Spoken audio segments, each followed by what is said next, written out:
I don't know. There's always kind of a dead spell when people finish. There's a lot of things that we're soaking in from what the panel had to say. And Arantxa has the first question. It's not really a question. I wanted to remind what Akaya said when she finished yesterday. She said, we all need each other. And what I really like about the two panels is that we are very different. We have very different practices, but I really think we need each other. That means an artist residency, as Jean-Baptiste has told us, I think it's really important to have this kind of spaces which allows artists to experiment, to work without constraints, to have time, to have money to do things. It's very important to have people like Akaya to give skills that are normally not learned, for instance, to artists. And then it's also important to have other practices that would be more linked maybe to what we could call applied art. Because I like to make the parallel with science. In science, you have basic research centers and you have applied research centers. And I think in the arts, we have basic research centers like Jean-Baptiste in Germany. But maybe we need now maybe more applied art centers. Thank you. Thank you, Arantxa. I just want to make it clear that the floor is open. And if you have a remark or a question for the panel will certainly speak amongst itself. But I'd also like to point out that Akaya is over here at a table, and Lino and Olga and Kay are here on the front row, and you are welcome to direct your questions or your remarks to any one of the panelists, including Joaquin, who is also here on the front row and has helped to do the moderation. Please step to the mic, and just as you want to talk, go to the mic and let's converse. I am French, and I appreciate this enthusiasm. It seems to puzzle some people, how enthusiastic you can be as a French person. I think it's part of our culture. We have the enthusiasm, we have the will to do it, but I think the language we use is not yet down to international standard. I would refuse that, actually. But I can see that people are a little puzzled with the kind of, you start being almost an actress, and I love to see it. I cry when I see that. And I'm surprised to see that the next intervention has to do with much more serious, as if we forgot the enthusiasm too fast. I think we have to keep it. We have to keep it going because that's very helpful. That's what the French people maybe can do. Then you should help us do it with you. Well, I'm going to just suggest that I don't think it has to do with Fazette being French. I think that she is one of many courageous people, and I think that it happens all over. Yesterday after the talk, I was reminded by someone, and probably got the details wrong, but I guess Alfredo Jarre did a public art project in Montreal that lit a cupola red every time a homeless person would activate it. And someone said that the talk yesterday reminded them of that exhibition. If I have it wrong, please re-explain it. Are there any other questions or even comments from the panel?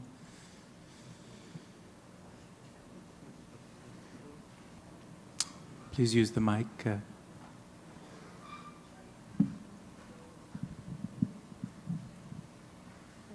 So I was thinking about this issue of activism and art or politics and academy, and because I'm more involved in academic activities. And I was thinking that, for example, for me, it's very difficult to separate these two. I'm not really sure if I can do it.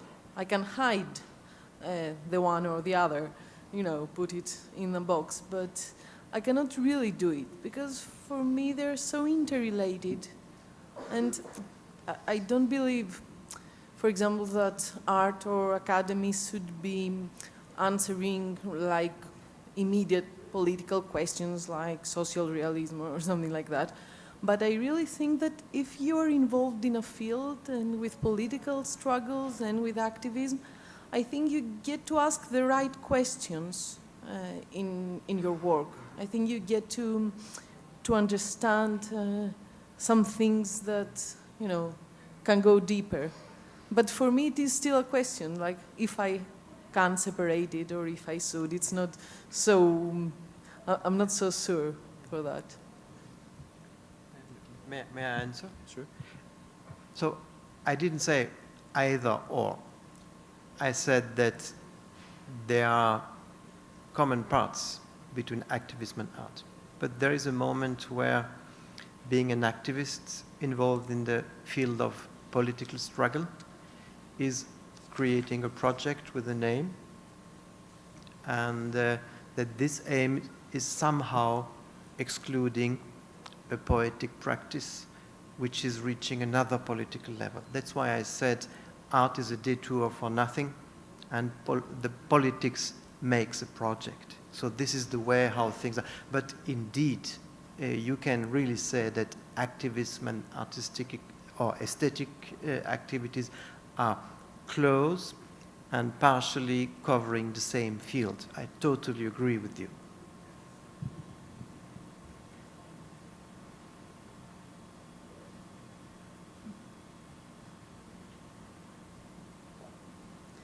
Hello. I would like first to congratulate all the panelists because I just thought it was amazing, all those experiences, and you just remind us that art is life after all, and it's fantastic. Congratulations. And my question is to Jean-Baptiste Joly. You have mentioned a program between art, science, and business, I believe. And I was wondering how, what are the bridges between those three different fields? I mean, when an economist goes work in your academy, does he only work in economy, or how does he collaborate with people on the other fields?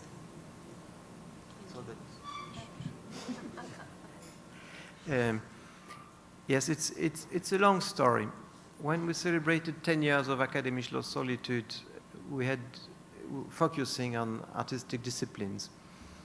We had first of all the impression that we had created a wonderful network, but that we would have liked to involve other people in this network who were not programmed to meet. And we thought about leadership. That's why I'm so close to Akaya's project. We thought about scientists. We thought about people from humanities. We thought also about activists. And we said, let's imagine what kind of network it would be in 10 years from now if we would succeed in putting those people together, in offering them the same common life for a couple of months in Académie Schloss Solitude. So the first concern was a concern about networking and considering Académie Schloss Solitude as a network machine. The second point is that art, science, and business are generally dealing with the same questions, but looking at them from very different perspectives and never crossing their results or their questions. So the project Art, Science, and Business began with a try of looking for good questions which could involve as well people from science, from humanities, from arts, and from economy. So we failed with the first questions because they were too abstract, they were too poetically formulated. So we tried with the first project called The Loneliness of Network, which is wonderful if you are called Académie Solitude. So, but people couldn't really exchange their experience, so because we were missing something in the way we organized it. We learned with the try and error game to put the right questions. So in the last years, we have been working on topics which were like fetish and consumption, where we had as well people from design, from anthropology, from Marxist philosophy, or from marketing companies. And with the topic we dealt with 2 years ago was dealing with fear, about the fear as a genetic thing, which was discovered by a guy from Harvard who was our juror for biology, and all the disciplines. Then we had the topic design of the inhuman, which we're still working on.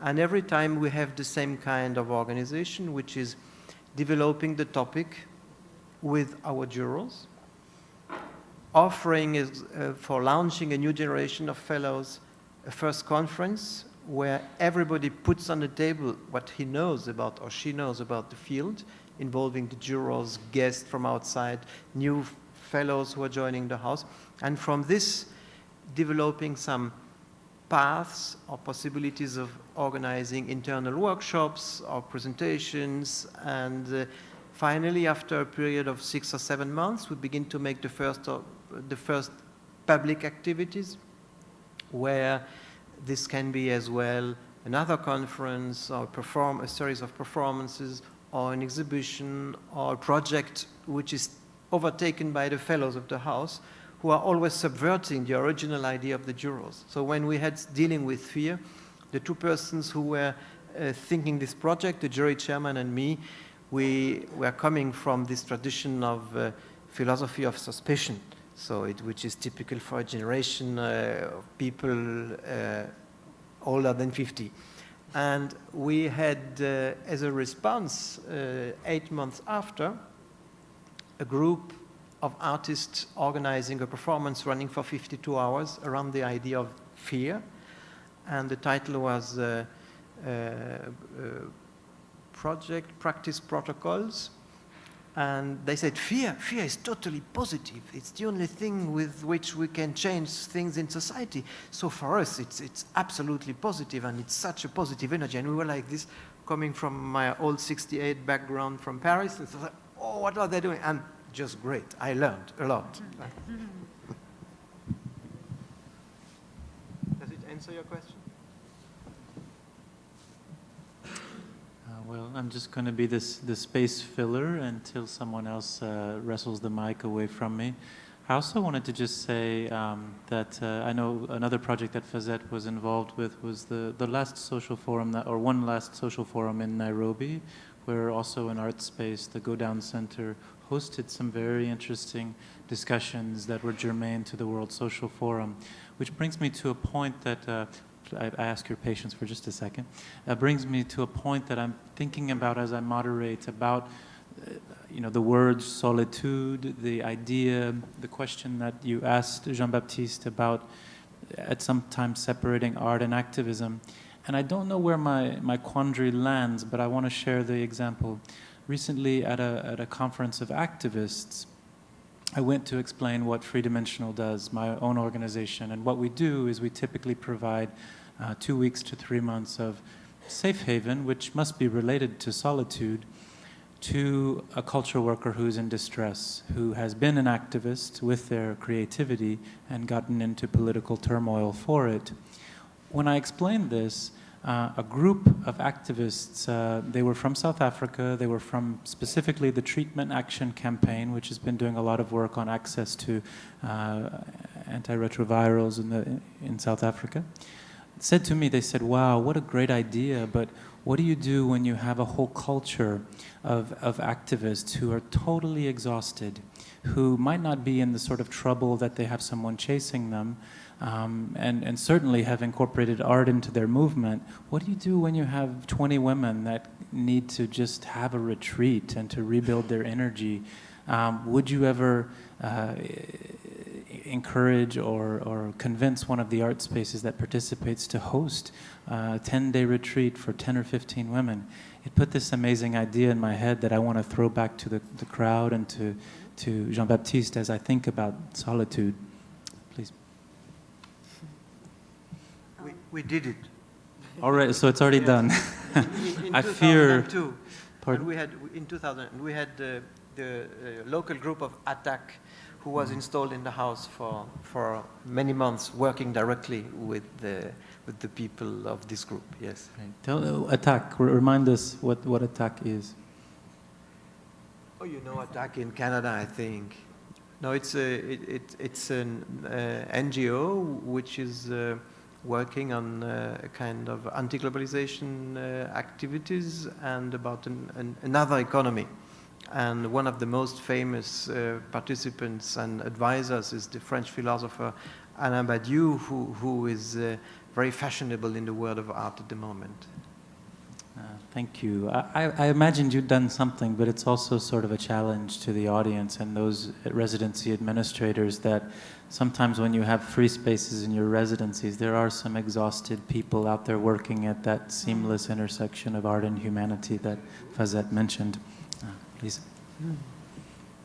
Thanks.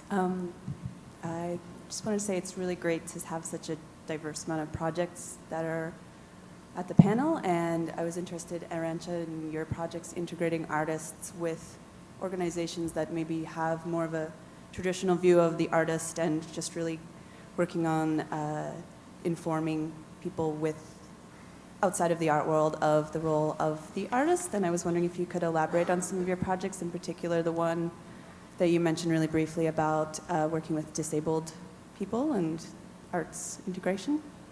Thanks. Yeah, I can tell you about this project. It's your question. Yeah. It was a company that employs disabled people, and the need, what they wanted to research or what they wanted to investigate was, we provide to disabled people with job, but we don't know, we are not able to integrate them in society with, out of the job, out of the working place. So what could we do? And they work with a collective of artists of Bilbao. I mean, we work with international artists, but of course, Bilbao. I mean, we can also work with local artists, and it was quite a conflictive relationship. It seemed it could have been like very easy because the company comes from the social side. These artists also work a lot with social issues. So, but it wasn't so easy. And at the end, what they did was the artists proposed that the disabled people would tell people outside the company and also within the company what they feel, what they like, because normally all these companies employing disabled people, they speak for them.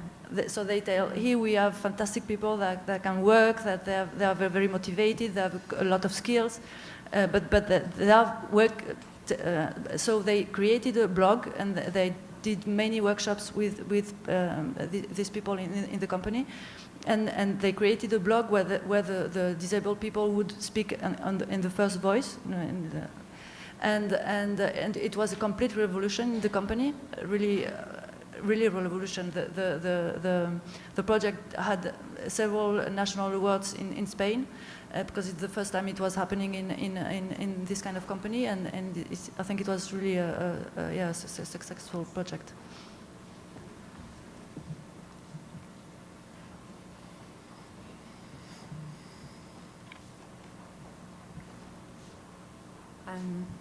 Hi, thank you very much for such a wonderful panel. My background is working in an anarchic artist-run centre in England called The Cube, and I'm now the programmer of an artist-run centre in Canada. And it's been, I'm currently developing a paper about micromobility and how micromobilities and macromobilities intersect. And I was particularly struck by the Laundrette project of marrying a utility which people need to use.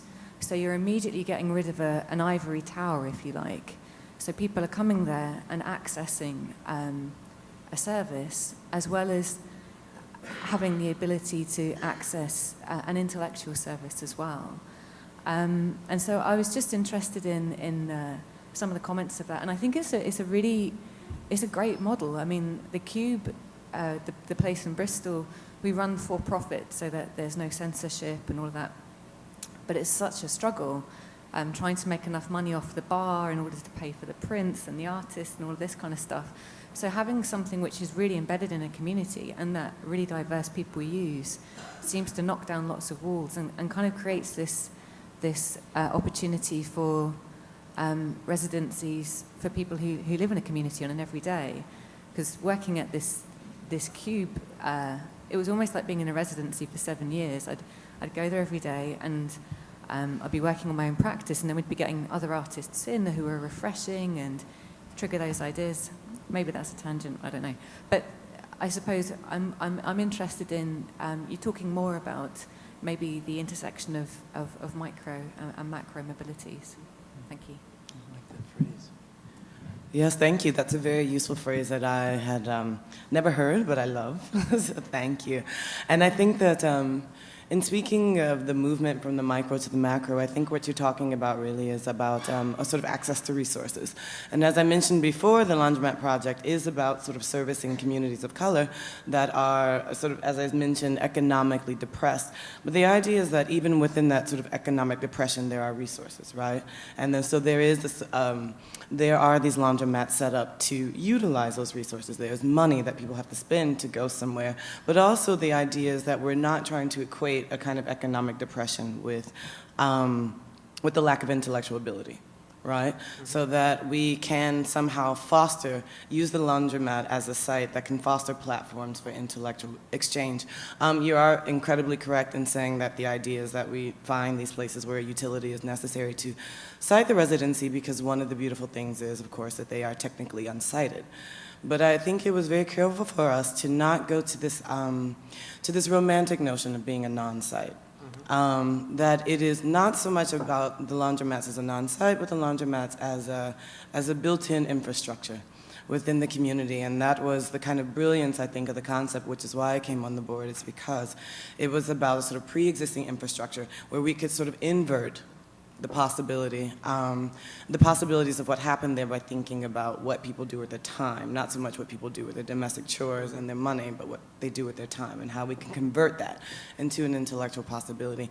I think also this question of running a for-profit center, what hopefully will be a for-profit center, is one that has come up oftentimes in the States, and I don't know if this is a conversation in Canada, if this is a conversation elsewhere, but through the charter school movement, especially in the US, so many sort of cultural practitioners are asking the question of how do we make our practice sustainable without relying on traditional sources? And I think what is interesting about both the charter school movement and the Laundromat Project is that it's, right now at least, they're not both traditional businesses. They're not straight profit-making entities, but they're trying to find a way to set up something that is going to convert funds into a nonprofit organization. I don't know, we haven't started the business part yet of it, and so I'm interested to see how that will play out, but what's fascinating to me, at least in the charter school movement, is that it's a reallocation of resources that were once given from the state for a particular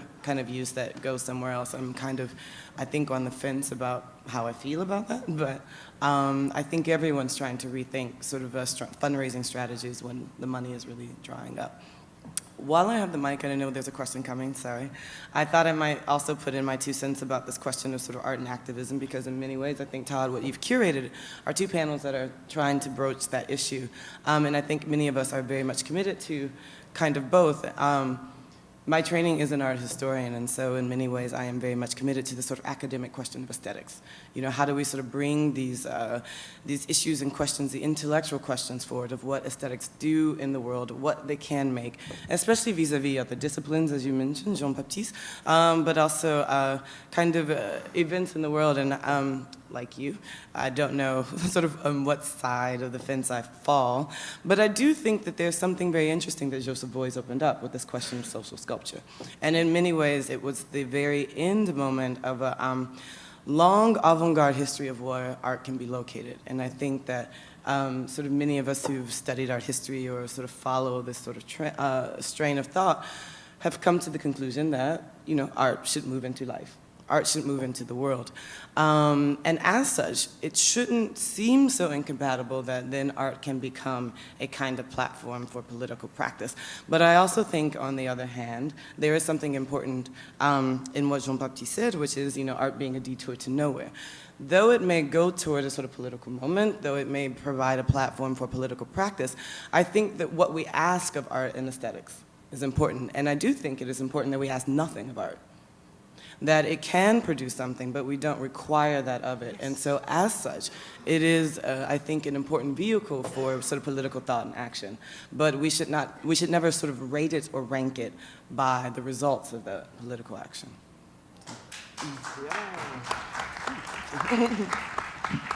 As the gentleman is approaching the mic, I have a comment I'd like to make, because something that also occurred to me as I thought about even the sort of dualism that you represent, Naomi, where you do work for a very esteemed institution in New York City, very well known as a New Yorker.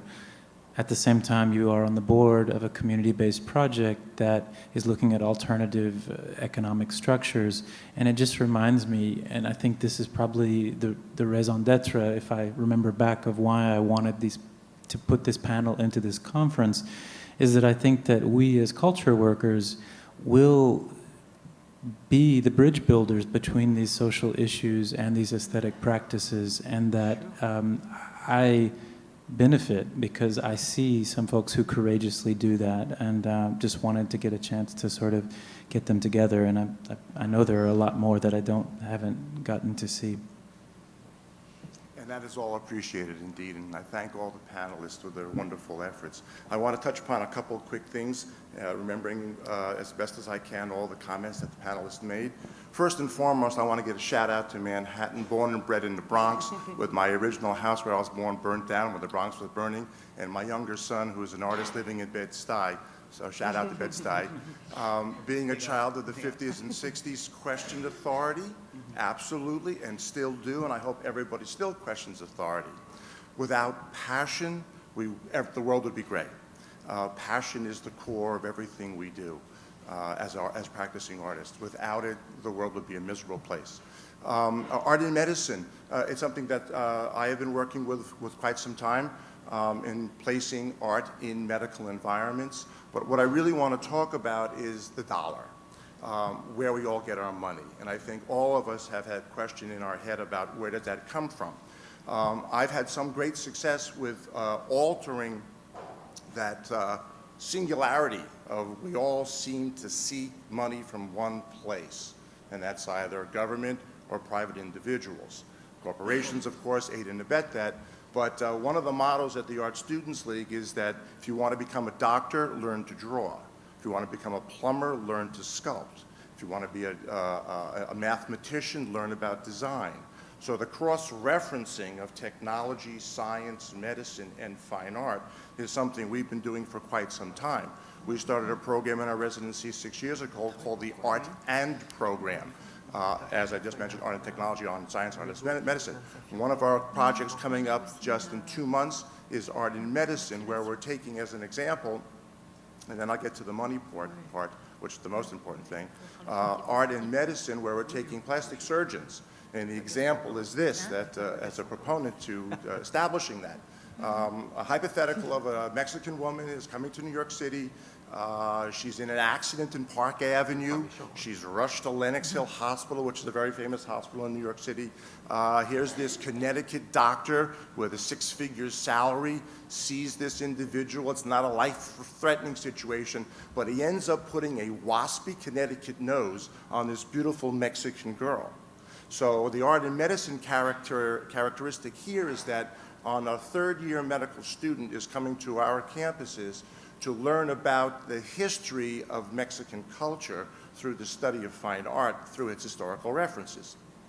Toltec, Oltec, Mayan, Aztec. So, and we're bringing in ethnic type models that represent the type of culture that this individual might be coming from. The students work with an anatomist, a portrait sculptor, and the model represents that culture. Along with that, historical references are combined to give that physician a broader scope of what it is to replace a nose on a Mexican girl. So the cross-referencing is something we're working with quite extensively with the science and all the other aspects of humanities. We had James Hillman come in, the great philosopher, talk about what it is to be an artist in the world today as it relates to the humanities. His lecture was on, now I'm going blank on the title of his lecture, so I'll skip that and go right to the money part. The money part was really the important thing, and that is everybody's chasing the dollar for an individual from one particular element. What we have discovered is that out in the world there are organizations for one cause or another that have millions of members, and I'll use cancer as one of the examples where I've had great success in raising money for arts. We'll put a number on it. Whether it's right or wrong is not the important part. Let's just say there are 10 million women out there with breast cancer, and there probably are more, my wife being one of them. Within cancer dollars, the majority of that money is going to research, but it's not necessarily helping the individual that is, has this situation. By approaching those corporations, and we're going to call any medical situation a corporation because they really are. They're raising millions and millions of dollars for research. What we've been able to do out of those 10 million women that are suffering from breast cancer, 250,000 of those women are practicing professional artists that do not have the opportunity to take on a residency program or benefit from solace in the country or the city or a platform of opportunity so they can fulfill their raison d'etre.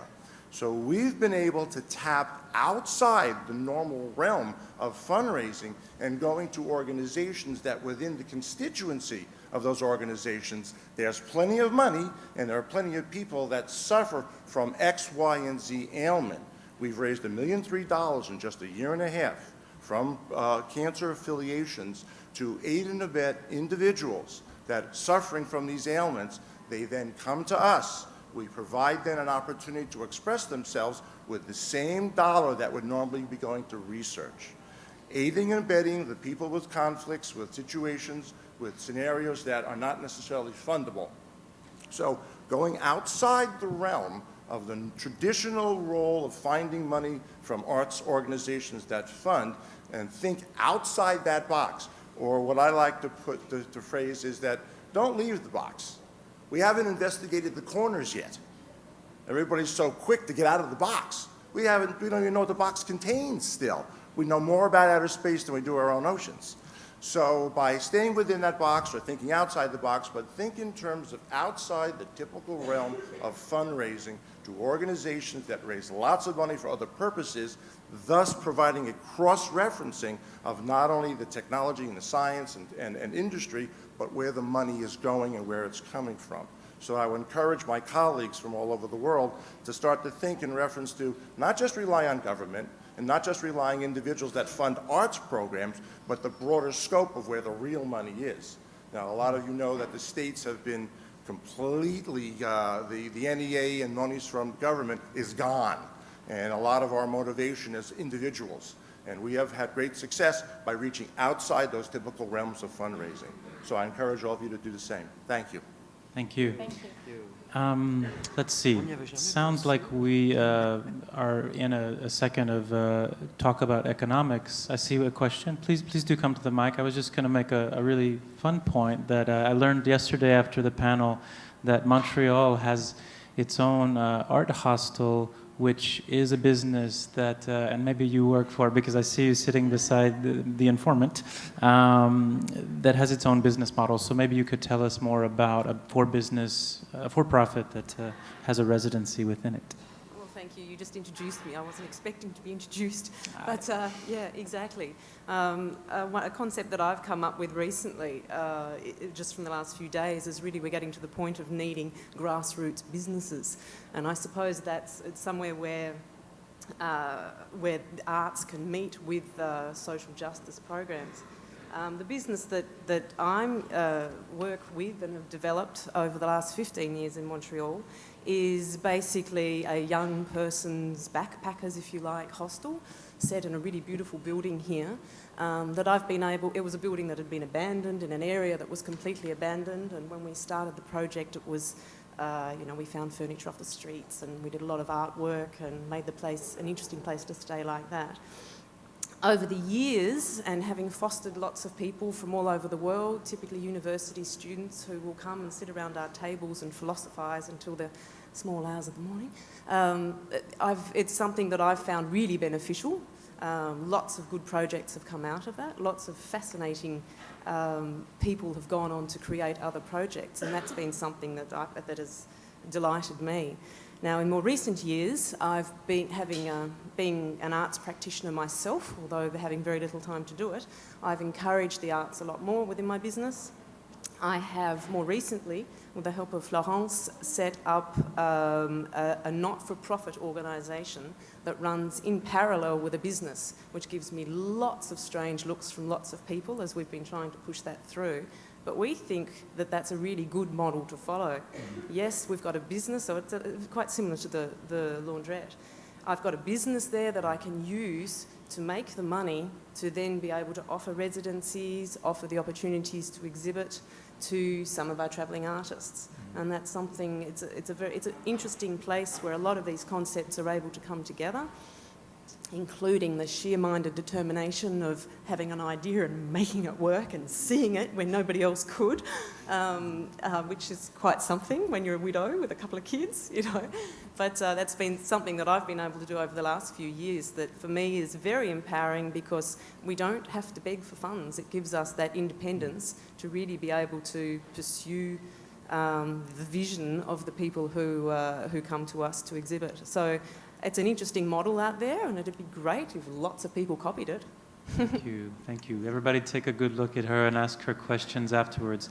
I'm going to start to wrap this up. I, again, want to share my complete admiration and gratitude to not only the folks on the panel, but the folks in the audience. I know there's so many ideas in this room, and like something similar to what Fazette said, we may not access them all, but that's kind of the business that we're in, is to set free creativity and ideas.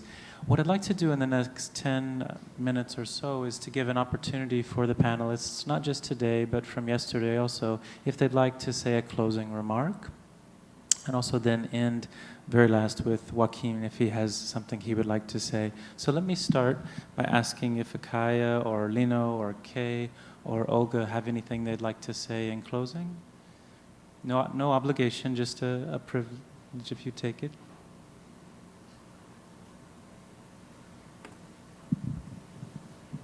Well, I've got some good questions which I will take home, which I can share with you now. One of the things I very much liked in her speech was that before the 80s, art and politics were not so separated, and it somewhere got lost in the 80s. So I really am curious why and where that happened. So that's one question, or one question. And then we make this differences between disabled people and not disabled people. And I very much learned from Kai that to be queer doesn't mean you're different, you're not a poet. I mean, a lot of art comes from being different anyway. So one of the reasons that Todd invited me was that I usually make my own residencies out of curiosity, mainly. So one example is that I met a lady who does the art program for a lot of institutions for mental patients, and she told me about this lovely man designing the world in one of the wards of this hospital, and she said, "You must meet this man."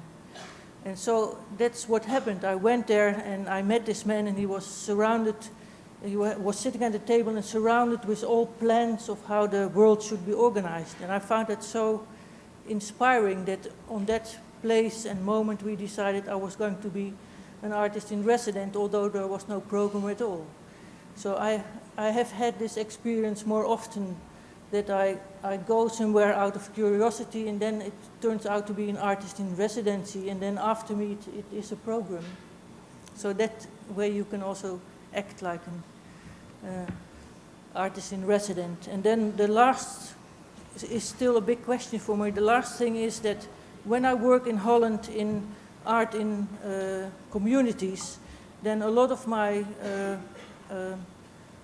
colleague artists say it's not a good thing to do, because you are going into other people's gentrification programs, and I'm very aware of that, and I go into discussion with them, etc. But the strange thing, what happens is that the same kind of people go in artist in residencies in other cultures, and then they do more or less the same things in another person's culture, and then suddenly it's not a question of going in gentrification programs. So that's a question for me. Why and how should we clarify that? And I prefer to make dirty hands in my own culture. Okay, that's what I wanted to say. Right. Thank you. Thank you. Kaya. I'm really appreciating the taking the road needlessly idea, and also the role of imagination. I think that many of our social activists actually never spend any time in that question of what is a needless road and how might I walk down it. And I think that we suffer as a result of that. And so I'm taking away, I mean, we've been talking a lot about the role of arts in cultural movements, and I'm sitting here thinking, okay, what would a residency look like for social activists that would really require folks to slow down, to live in the imagination, to sit in that wandering place that has no direct or end or goal. And so I'm really appreciating the connections there. Thank you for that. Anybody else from yesterday? Otherwise, Kay or Olga, would you like to say anything? Okay. Jean-Baptiste, we'll start with you and move all the way this way, and then to Joaquin. I have a lot of questions. Okay, take your time. Take your time. We have 2 minutes. It's because I'm talking so slowly. I learned this through all the years, you know. This morning, Nicole Brossard put a crucial question, which is the exchange between what we give to the artists who are in our residencies and what they get from us. And I think that the answers are very different depending on the different places, but this is a question which we should always have in mind. And it's an interesting question because you don't have only different answers depending on the institutions, but also depending on the group of people to whom you address this answer. So what kind of answer do you give to your funders? What kind of answer do you give to the artists when they ask you, so, but what is the hidden agenda when you give us all this money, and so what is behind? So it's very important that you have a clear meaning of what is the exchange made of, and this was put in a wonderful literary context this morning, but I think it's one of the crucial questions about our own definition. So my second point is, I must say, I'm afraid about the growing influence of the role of projects, because I think they are so weakening our own ideas because of all the compromises we are obliged to make when we enter into a project where we have to deal with partners who have exigencies with whom we have to deal.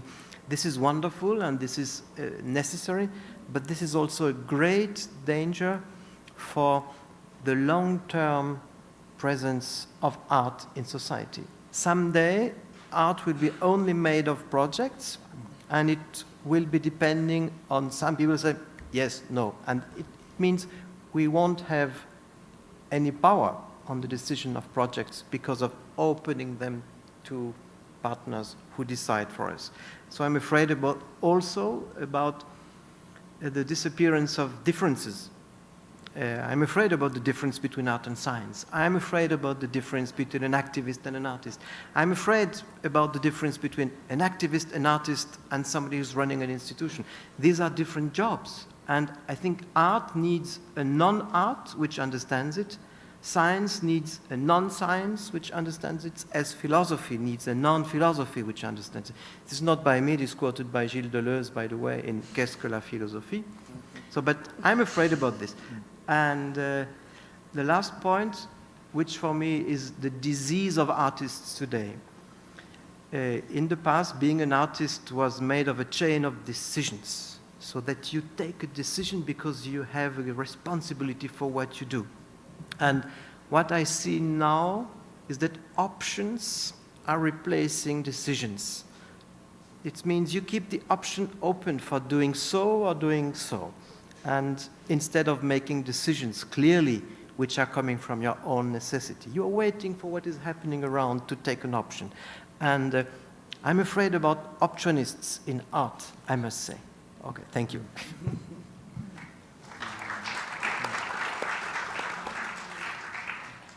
Does it? So I liked very much to share these ideas with all of you.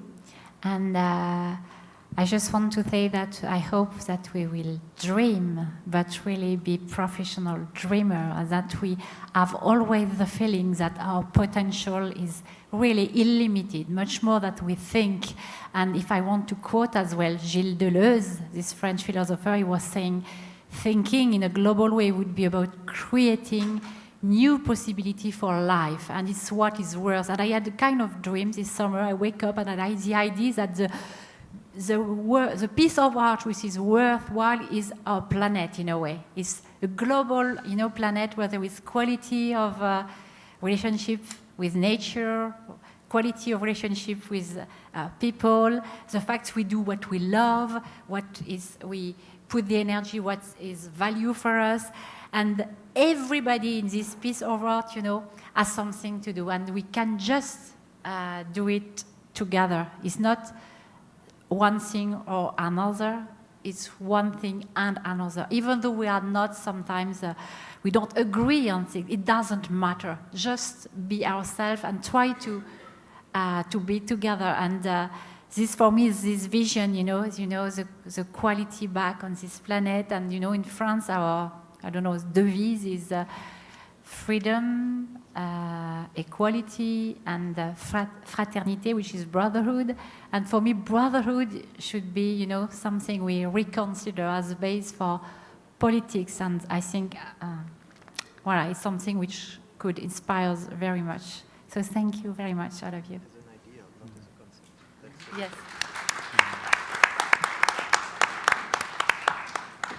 After this very nice ambition and these dreams, I would just advocate for going outside. I mean, we are here, a lot of people thinking more or less the same, or very, and there is so many people outside that think differently, that can teach us things, and that we can also learn them other things. And I think it's really important because it's not easy. It's really it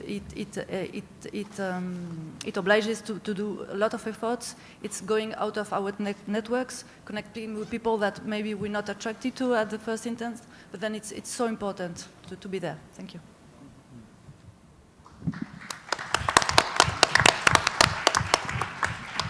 I actually find it absolutely impossible to sum up all that I've learned and all that I've had to consider. I just do want to thank everyone for offering these really rich ideas of what a discipline can hold, what dreaming can do, what artists can enable outside of the arts and forever. And I think I started off saying that I have a kind of schizophrenic practice, and so I just want to take that back a little bit and say that if anything, I believe in just advocacy, and I think that we are all in this room in some way, shape, or form to advocate for art practice to be in the world and or of the world. And I do not make that much of a distinction between, let's say, the two institutions that I'm affiliated with. One has a specific goal, one has another.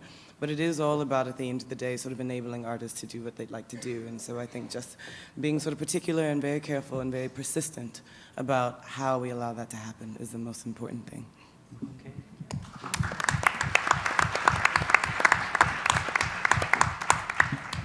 No pressure, Joaquin. Would you like to say something in summation? we love to hear from you. So.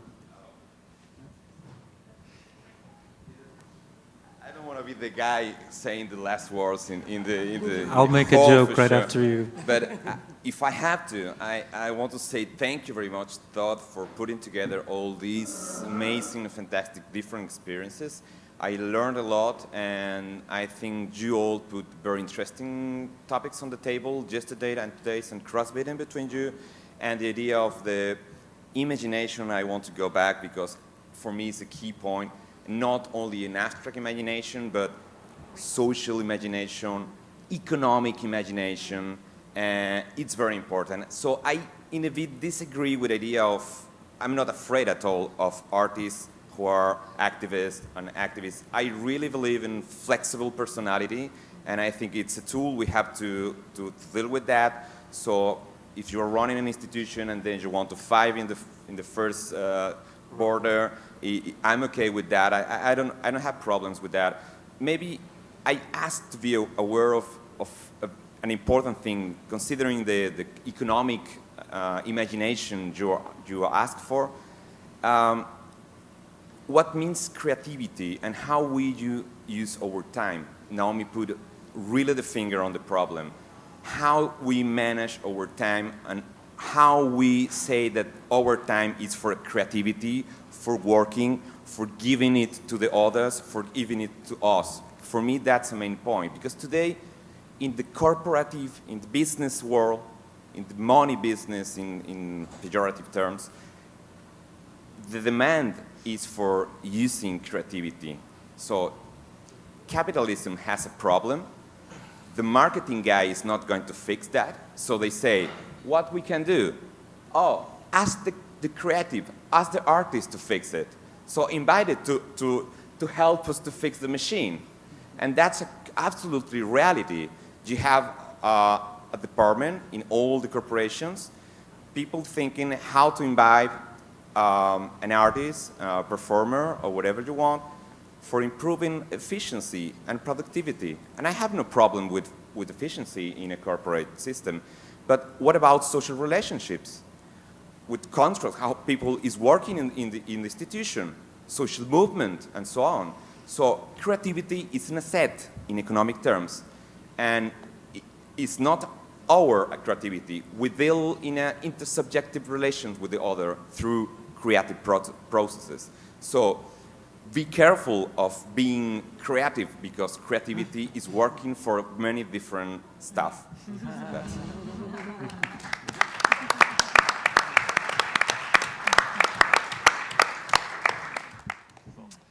Thank you all again, audience. Thank you, panelists. Thank you, Joaquin, who is a hybrid moderator. Thank you, Bastien and Matthew. I would like to echo what Jean-Baptiste has said. This has been such a joy to be at this conference, to be with the RCAAQ. What a hospitable sphere that we've entered. Thank you.